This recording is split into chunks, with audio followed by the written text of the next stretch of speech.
കേരളത്തിന്റെ 23ാമത് ഗവർണറായി രാജേന്ദ്ര വിശ്വനാഥ് അർലേക്കർ ചുമതലയേറ്റു. കേരള ഹൈക്കോടതി ചീഫ് ജസ്റ്റിസ് നിതിൻ മധുകർ ജംദാറിന് മുൻപാകെയാണ് സത്യപ്രതിജ്ഞ ചെയ്ത് ചുമതലയേറ്റത്.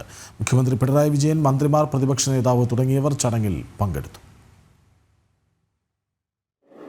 I, Rajendra Vishwanath Arlekar, do swear in the name of God that I will faithfully execute the office of Governor of Kerala and will, to the best of my ability, preserve, protect and defend the Constitution of India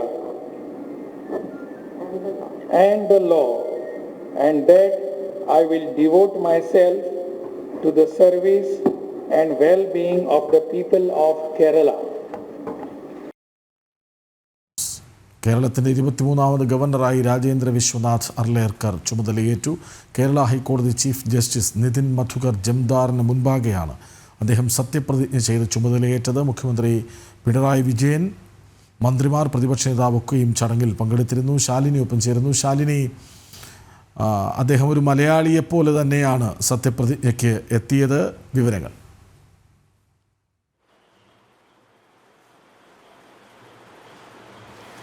Krishnaraj, വളരെ ഹ്രസ്വമായ ഒരു ചടങ്ങ്, അതാണ് ഇന്ന് രാജ്ഭവൻ കണ്ടത് എന്നുള്ളതാണ് ഈ സത്യപ്രതിജ്ഞ ചടങ്ങിൽ നിന്നും നമുക്ക് മനസ്സിലാക്കാൻ സാധിക്കുന്നത്. വളരെ ചുരുങ്ങിയ സമയം കൊണ്ട് സത്യവാചകം ചൊല്ലി ചുമതലയേൽക്കുന്ന രാജേന്ദ്ര വിശ്വനാഥ് അർലേക്കറിനെ കേരളത്തിന്റെ 23ാമത് ഗവർണറായി നാം കാണുകയാണ്.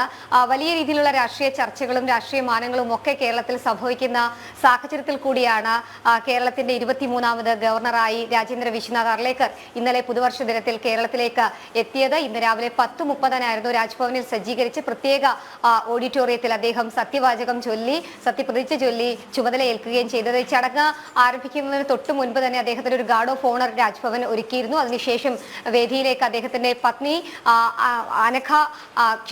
അദ്ദേഹത്തിന്റെ പത്നിക്കൊപ്പം അദ്ദേഹം വേദിയിലേക്ക് എത്തുന്നു. തുടർന്ന് കേരളത്തിന്റെ ചീഫ് സെക്രട്ടറി ശാരദാ മുരളീധരൻ രാഷ്ട്രപതിയുടെ നിയമന ഉത്തരവ് വായിക്കുന്നു. തൊട്ടു പിന്നാലെ തന്നെ അദ്ദേഹം സത്യപ്രതിജ്ഞ ചൊല്ലി അദ്ദേഹം അധികാരമേൽക്കുന്നു, അല്ലെങ്കിൽ ചുമതലയേൽക്കുന്നു.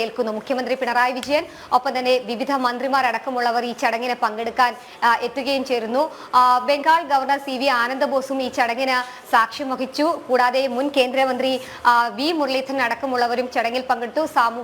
സാമുദായിക, സാംസ്കാരിക, രാഷ്ട്രീയ മേഖലയിലെ വിവിധ അതിഥികളും ഈ ഒരു ചടങ്ങിന്റെ ഭാഗമാകാൻ വന്നു. തുടർന്ന് മുഖ്യമന്ത്രി അടക്കമുള്ളവർ പങ്കെടുത്ത ഒരു ചായ സൽക്കാരത്തിന് ശേഷമാണ് ചടങ്ങ് അവസാനിക്കുകയും ചെയ്തത്. പക്ഷേ വലിയ രീതിയിലുള്ള രാഷ്ട്രീയ ചർച്ചകൾക്കും രാഷ്ട്രീയ വിവാദങ്ങൾക്കുമൊക്കെ ഇടയുണ്ടായിരുന്ന കഴിഞ്ഞ 5 വർഷം, ആ 5 വർഷത്തിന് ഇടയിൽ മുൻ ഗവർണർ ആരിഫ് മുഹമ്മദ് ഖാനും സംസ്ഥാന സർക്കാരും തമ്മിലുണ്ടായിരുന്ന ശീതയുദ്ധങ്ങൾ, പിന്നീട് വാക്പോര്, വലിയ രീതിയിലുള്ള പ്രതികരണങ്ങളും വാഗ്വാദങ്ങളും ഒക്കെ കണ്ട ഒരു രാഷ്ട്രീയ കേരളം, അവിടെ നിന്നും എന്തെങ്കിലും രീതിയിലുള്ള മാറ്റങ്ങൾ പുതിയ ഗവർണറിലൂടെ ഉണ്ടാകുമോ എന്നുള്ളതാണ് നമ്മൾ ഉറ്റുനോക്കുന്നത്. നിലവിൽ രാജ്ഭവനോടും ഒപ്പം തന്നെ നിലവിലെ പുതിയ ഗവർണറോടും മൃദു സമീപനം സ്വീകരിച്ചാൽ മതി, അല്ലെങ്കിൽ വലിയ രീതിയിലുള്ള വാക്പോരിലേക്ക് മറ്റും പോകേണ്ട എന്ന നിലപാട് ഗവർണറായി രാജേന്ദ്ര വിശ്വനാഥ് അർലേക്കർ ചുമതലയേറ്റു. വിവരങ്ങൾ നൽകുകയായിരുന്നു ശാലിനി.